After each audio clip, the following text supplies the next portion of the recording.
Ese ufite akawunti nyinshi za Gmail muri fone yawe zikomeza gukora sinsi buri gihe? Ibi bituma telefone igenda gahoro kandi byashyira data zawe mu bibazo bikomeye nko kwibwa n'ibindi. But don't worry.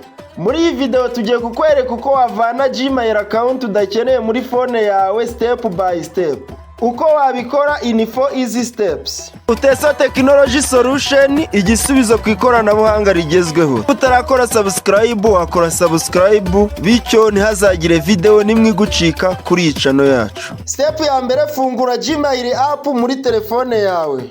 Niho byose bitangirira. Ukanda kuri profile picture in the top right corner. Hano ubona account zose ziri kuri telefone yawe. Step ya kabiri, uramanuka hagana hasi. Uje kuri manage accounts on this device. Uhitemo konti ya Gmail ushaka kuvana muri telefone yawe.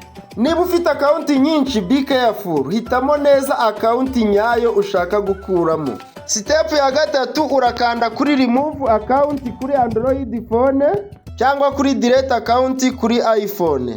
Wongere wemeze ukanda kuri remove account cyangwa delete account.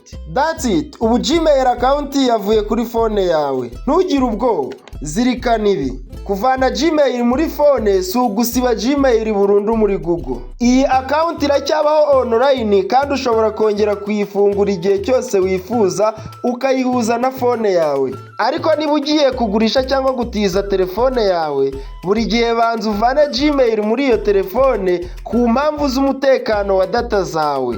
Niba hari icyagufashije cyandike muri comment. Niba video yagufashije kanda like, uduhe comment, ukoreshe ya kuri bagenzi bawe kandi ntiwibagirwe gukora subscribe niba utarayikora, bityo ntihazagire video nimwe igucika kuri iyi channel yacu.